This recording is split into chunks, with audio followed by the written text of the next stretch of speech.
Morning. ಕರ್ತನಲ್ಲಿ ನಮ್ಮ ಪ್ರಿಯ ಸಹೋದರ ಸಹೋದರಿಯರೇ, ನಿಮ್ಮೆಲ್ಲರಿಗೂ ಕರ್ತನಾದ ಯೇಸು ಕ್ರಿಸ್ತನ ಹೆಸರಿನಲ್ಲಿ ವಂದಿಸುತ್ತೇವೆ. ಕೀರ್ತನೆ 119, 105ರಲ್ಲಿ ದೇವರ ವಾಕ್ಯವು ನಮ್ಮ ಕಾಲಿಗೆ ದೀಪವು, ನಮ್ಮ ದಾರಿಗೆ ಬೆಳಕು ಎಂಬಂತೆ ನಮ್ಮ ಲಿವಿಂಗ್ ವರ್ಡ್ ಮೀಡಿಯಾ ಮಿನಿಸ್ಟ್ರೀಸ್ರಲ್ಲಿ ದೇವರ ವಾಕ್ಯದಲ್ಲಿ ಪರಿಣಿತರಾದ ಅನೇಕ ದೇವರ ಸೇವಕರು ನಿಮಗೆ ವಾಕ್ಯವನ್ನು ಬೋಧಿಸಲಿದ್ದಾರೆ. ಇದು ಪ್ರತಿ ಶನಿವಾರ ಮತ್ತು ಭಾನುವಾರ ಪ್ರಸಾರವಾಗಲಿದೆ. ಈ ದೇವರ ವಾಕ್ಯವು ನಿಮ್ಮ ಮನೆಗಳಿಗೆ ಬರುವಂಥದ್ದಾಗಿದೆ ಹಾಗೂ ಇದು ನಿಮಗೆ ಸಮಾಧಾನ, ಶಾಂತಿ, ನಿಮ್ಮ ಹೃದಯಗಳಿಗೆ ಆನಂದವನ್ನು ತರಲಿ ಎಂಬುದೇ ನಮ್ಮ ಆಶೆಯಾಗಿದೆ. ಈ ಹೊತ್ತು ಇನ್ನೊಂದು ಶುಭ ಸಂದೇಶವನ್ನು ನಿಮಗೆ ನಾವು ತಂದಿದ್ದೇವೆ. ದೇವರು ನಿಮ್ಮನ್ನು ಹೇರಳವಾಗಿ ಆಶೀರ್ವದಿಸಲಿ.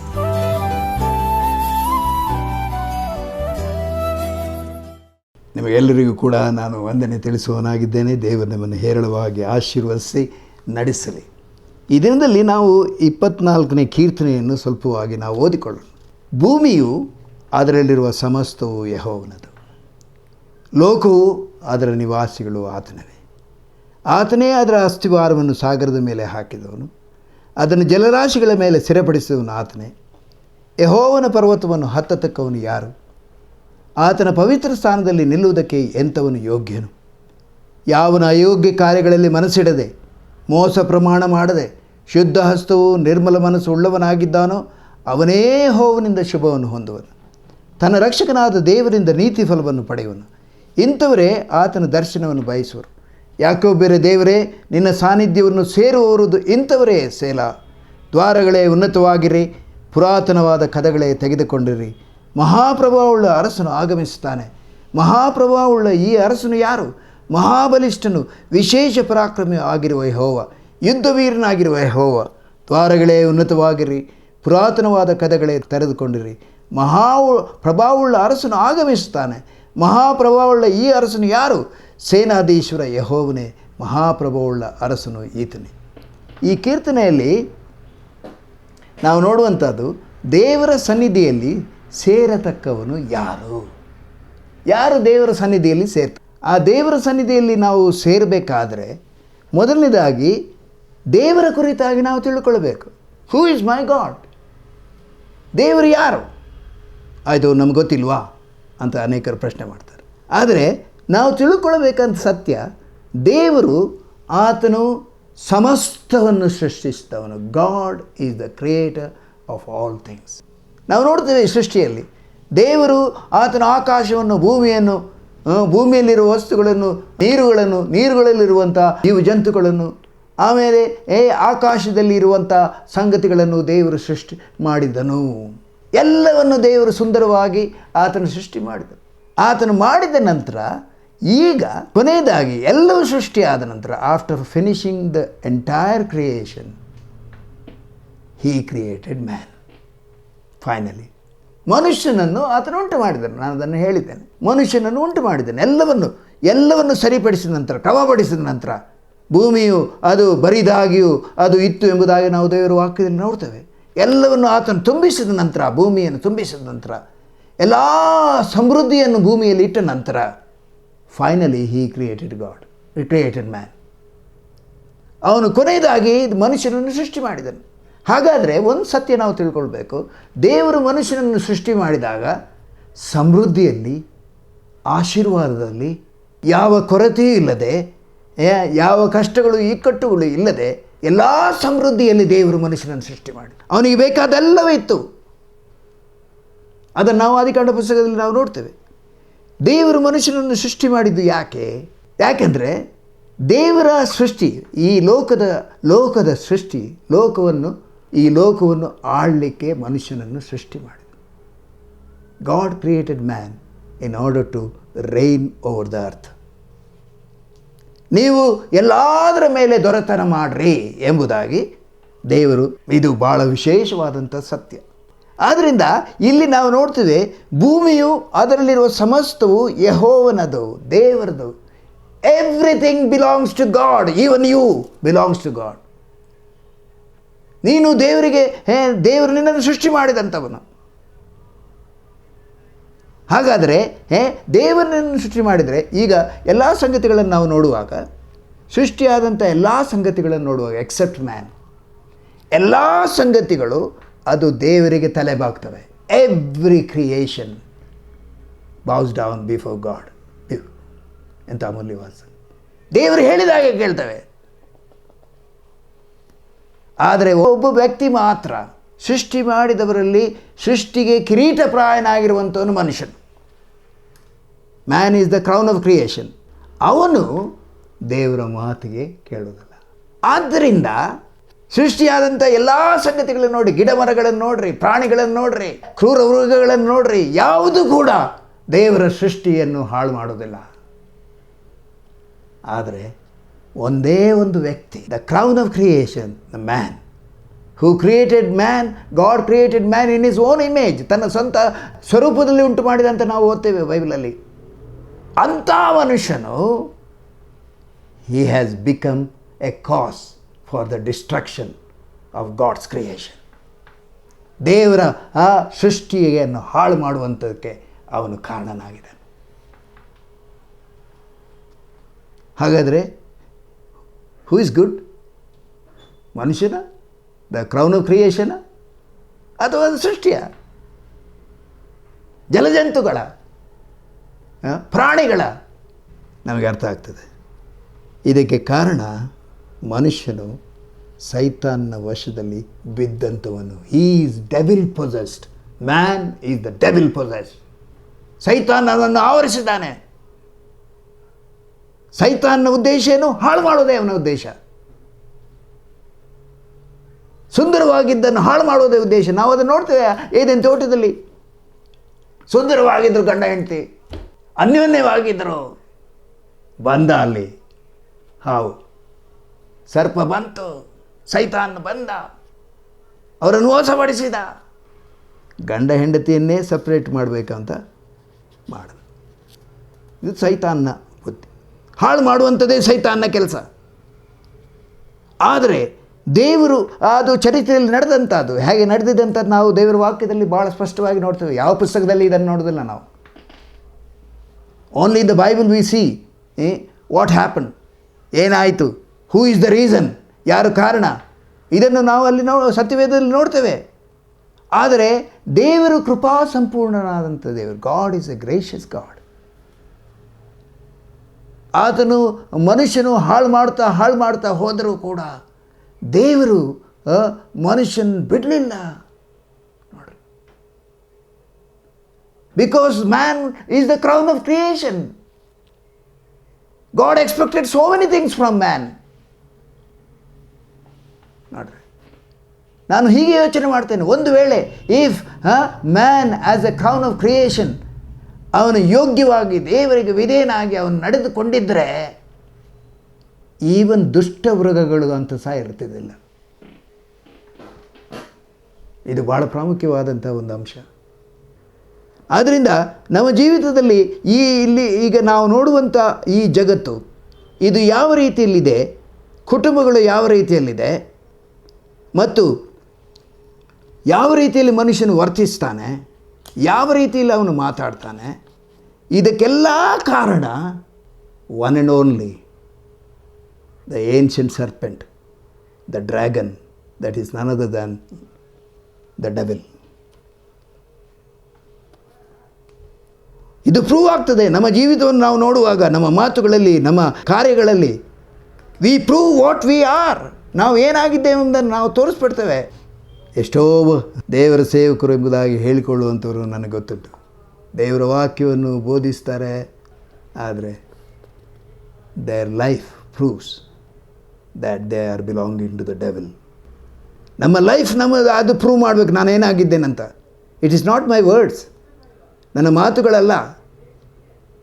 ಆದ್ದರಿಂದ ಭಕ್ತನು ಹೇಳ್ತಾನೆ ಕೀರ್ತನೆಯಲ್ಲಿ, ನನ್ನ ಹೃದಯದ ಮಾತುಗಳು, ನನ್ನ ಹೃದಯದ ಧ್ಯಾನವು, ನನ್ನ ಹೃದಯದ ಮಾತುಗಳು, ಬಾಯ ಮಾತುಗಳು ನಿನಗೆ ಸಮರ್ಪಕವಾಗಲಿ. Let my words of the mouth be acceptable unto you. ಇದು ಭಾಳ ಪ್ರಾಮುಖ್ಯ. ನಾವು ಏನಾಗಿದ್ದೇವೆ ಅಂತ ನಮ್ಮ ಮಾತುಗಳಲ್ಲಿ ನಾವು ತೋರಿಸ್ಬಿಡ್ತೇವೆ. ಇದು ಭಾಳ ಪ್ರಾಮುಖ್ಯ. ಇಲ್ಲಿ ನೋಡ್ರಿ, ನಾವು 24ನೇ ಕೀರ್ತನೆಯಲ್ಲಿ ನಾವು ನೋಡಿದ್ದು, ಯೆಹೋವನ ಪರ್ವತವನ್ನು ಹತ್ತತಕ್ಕವನು ಯಾರು? ಆತನ ಪವಿತ್ರ ಸ್ಥಾನದಲ್ಲಿ ನಿಲ್ಲುವುದಕ್ಕೆ ಎಂಥವನು ಯೋಗ್ಯನು. ಇದು ಭಾಳ ಪ್ರಾಮುಖ್ಯವಾದಂಥ ಅಂಶ. ಯಾರು? Who is the one who can go up to the mountain of God? ದೇವರ ಆ ಪರ್ವತಕ್ಕೆ ಹತ್ತುವಂಥ ಯೋಗ್ಯನು ಯಾರು? ನೋಡ್ರಿ, ಉದಾಹರಣೆಗಾಗಿ ಮೋಶೆಯನ್ನು ದೇವರು ಕರೆದ. ಮೋಶೆಯನ್ನು ದೇವರು ಕರೆದಾಗ ಅವನು ಆ ಸಿನಾಯಿ ಬೆಟ್ಟವನ್ನು ಹತ್ತಿ ಹೋದ. ಅಲ್ಲಿ ಅವನು 40 ದಿನ ರಾತ್ರಿ ಹಗಲು ಆತನು ಅಲ್ಲಿ ಕಳೆದ. ದೇವರ ಅಪ್ಪಣೆಗಳನ್ನು ಹೊಂದಿದ. ಅವನು ಕೆಳಗೆ ಇಳಿಯುವಾಗ ಅವನ ಮುಖವನ್ನು ಜನರು ನೋಡಲಿಕ್ಕೆ ಆಗ್ತಿರಲಿಲ್ಲ, ಯಾಕಂದರೆ ಅಷ್ಟು ಪ್ರಭಾವ ಅವನ ಮುಖದ ಮೇಲೆ ಇತ್ತು. ಆದರೆ what did he see in the lives of the Israels down? ಆ ಕೆಳಗೆ ಏನನ್ನು ನೋಡಿದ? ಅವರು ಬಸವನ ಮೂರ್ತಿಯನ್ನು ಇಟ್ಟುಕೊಂಡು ಅದರ ಮುಂದೆ ಡ್ಯಾನ್ಸ್ ಮಾಡುವುದನ್ನು ನೋಡಿದ. ಮೋಶೆಯ ಕೈಯಲ್ಲಿ 2 ಒಡಂಬಡಿಕೆಗಳಿತ್ತು, ಆ ಕಲ್ಲುಗಳು. ಆದರೆ ಈ ಜನರು ಅವರು ಮೂರ್ತಿ ಮಾಡಿ, ಮೋಶೆ ಇನ್ನು ಬರೋದಿಲ್ಲ, ಭಾಳ ದಿನ ಆಯಿತು, ಆದರೆ ನಮ್ಮನ್ನು ನಡೆಸಲಿಕ್ಕೆ ಒಬ್ಬ ಯಾರು ಬೇಕಲ್ಲ ಅಂತ ಹೇಳಿಕೊಂಡು ವಿಗ್ರಹವನ್ನು ಮಾಡಿ ಅದರ ಮುಂದೆ ಡ್ಯಾನ್ಸ್ ಮಾಡಲಿಕ್ಕೆ ಶುರು ಮಾಡಿದ. ಮೋಶೆ ಬಂದವನು 2 ಒಡಂಬಡಿಕೆಗಳನ್ನು, ಕಲ್ಲಿನ ಒಡಂಬಡಿಕೆಗಳನ್ನು ಆತನು ಒಡೆದ ಹಾಕಿ ಆತನಲ್ಲಿ ಜನರಿಗೆ ಆತನು ಜನರನ್ನು ಎಚ್ಚರಿಸಿ ಅವರಿಗೆ ಆ ಬೂದಿಯನ್ನು ತಿನ್ನಿಸ್ಬಿಟ್ಟ. ನೋಡು, ಅದರಿಂದ ಎಷ್ಟೋ ಜನರು ಸತ್ತು ಹೋದರು.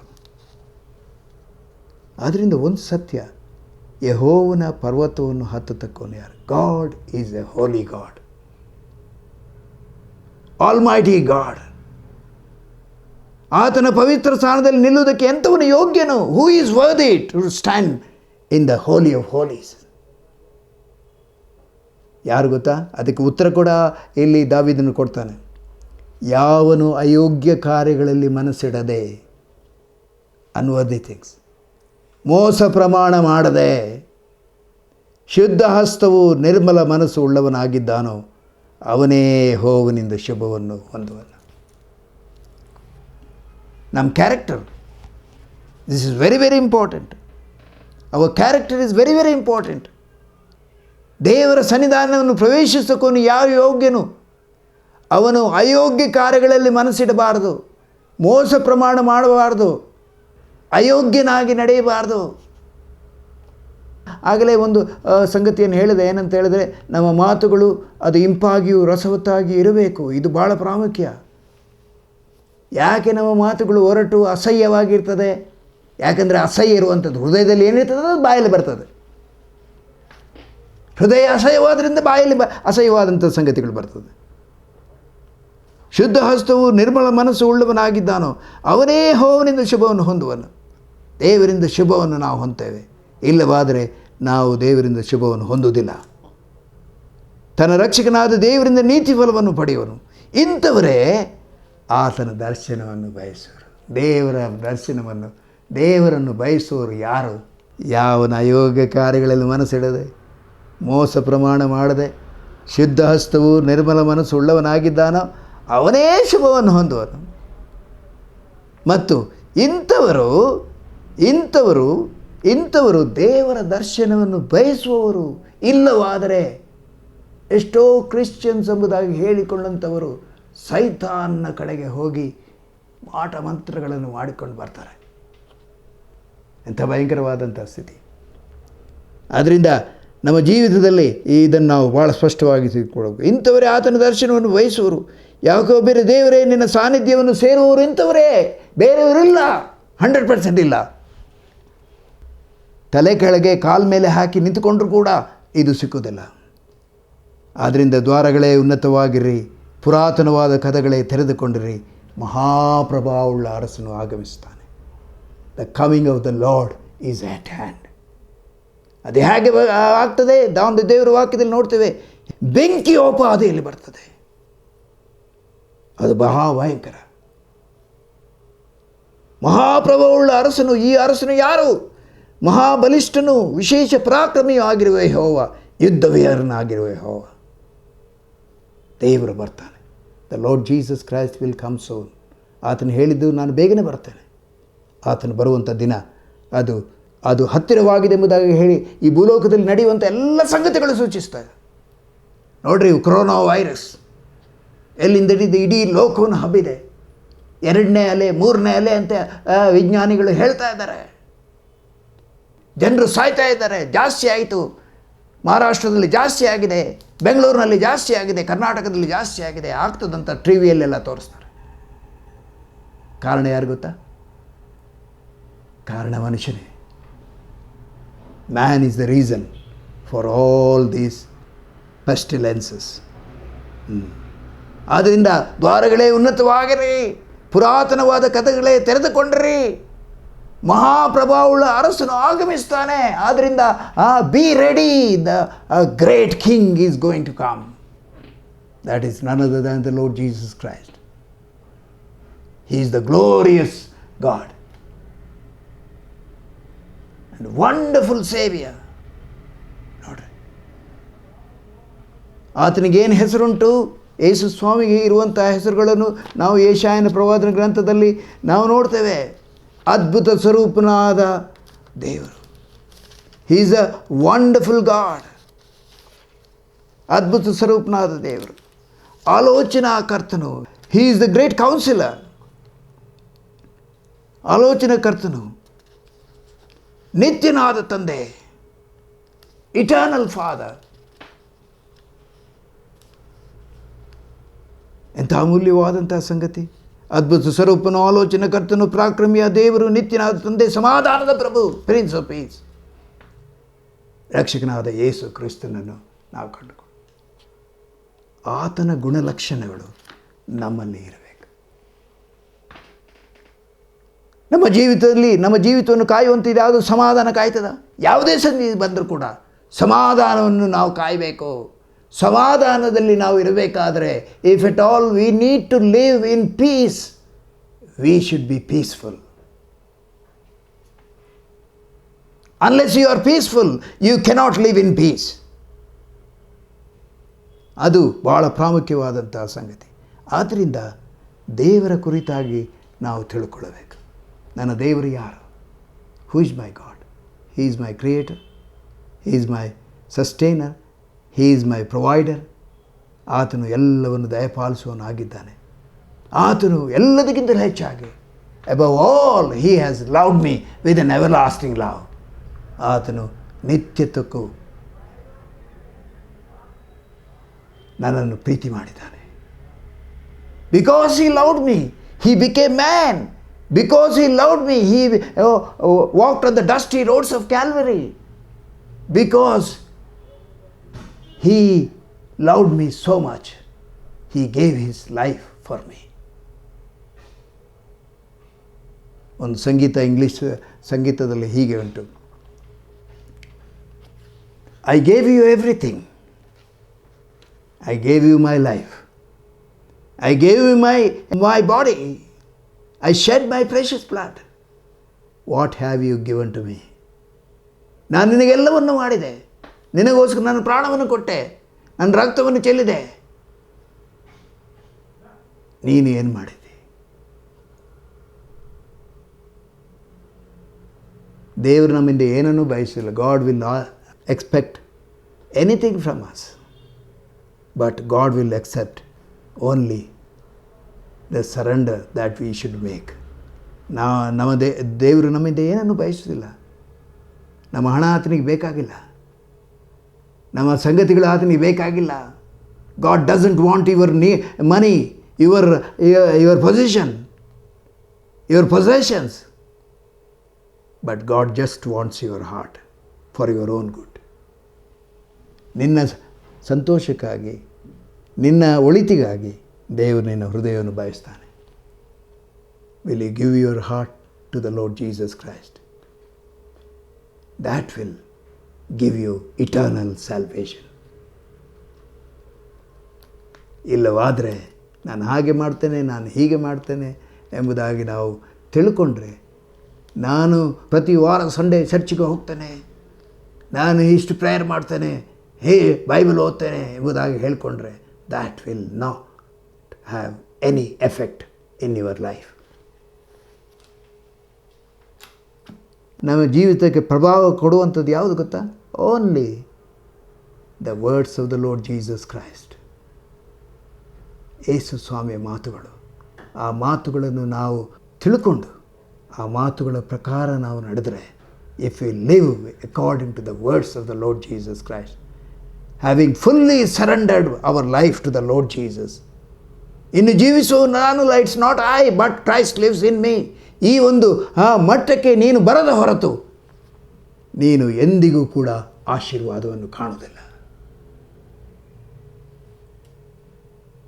My dear friends, I am just warning you, because today the Lord may come, tomorrow Lord may come, any time in the night the Lord may come. If you are left out, ನೀನು ಕೈ ಬಿಡಲ್ಪಟ್ಟರೆ ನಿನ್ನ ಗತಿ ಅದು ಅಧೋಗತಿ. It is eternal fire only. There is no remedy. ಅದರಿಂದ ಬೇರೆ ಪರಿಹಾರ ಇಲ್ಲವೇ ಇಲ್ಲ. ಆದ್ದರಿಂದ ದೇವರು ವಾಕ್ಯ ಹೇಳ್ತಿದೆ, ಈ ಹೊತ್ತೆ ರಕ್ಷಣೆಯ ದಿನ, ಈ ಹೊತ್ತೆ, this time is the time of salvation. ಈ ದಿನವೇ ದ ಬೆಸ್ಟ್ ಡೇ. ಇದನ್ನು ಬಿಟ್ಟರೆ, if you neglect this day, this hour, this day, I will tell you on the authority of the word of God that you will land in eternal fire. That is a dangerous thing. Dangerous thing. ಅಲ್ಲಿ ಅವರು ಯುಗಾಂತರಗಳವರೆಗೆ ಅವರು ಯಾತನೆ ಪಡ್ತಾರೆ, ನಾವು ನೋಡ್ತೇವೆ. They will wail like anything, scream like anything for eternity to eternity. ಅವರ ಹೊಗೆಯು ಅದು ಯುಗಾಂತರಗಳವರೆಗೆ ಏರುತ್ತದೆ ಎಂಬುದಾಗಿ ದೇವರ ವಾಕ್ಯ ನಮಗೆ ಹೇಳ್ತದೆ. They will lament for eternity to eternity. ನನ್ನ ಪ್ರಿಯ ಸ್ನೇಹಿತರೆ, ಕರ್ತನಾಗಿರುವಂಥ ಯೇಸು ಕ್ರಿಸ್ತನನ್ನು ದೃಷ್ಟಿಸಿರಿ, ಅಷ್ಟೇ ನಾನು ಹೇಳೋದು. ಆತನನ್ನೇ ದೃಷ್ಟಿಸಿದವರು ಪ್ರಕಾಶವನ್ನು ಹೊಂದಿದರು, ಅವರ ಮುಖವು ಲಜ್ಜೆಯಿಂದ ಕೆಡುವುದಿಲ್ಲ. They that gaze upon the face of the Lord Jesus Christ, their faces will be brightened, their lives will be brightened. May God richly bless you. ದೇವರು ನಿಮ್ಮನ್ನು ಹೇರಳವಾಗಿ ಆಶೀರ್ವದಿಸಿ ನಡೆಸಲಿ. ಆಮೇನ್.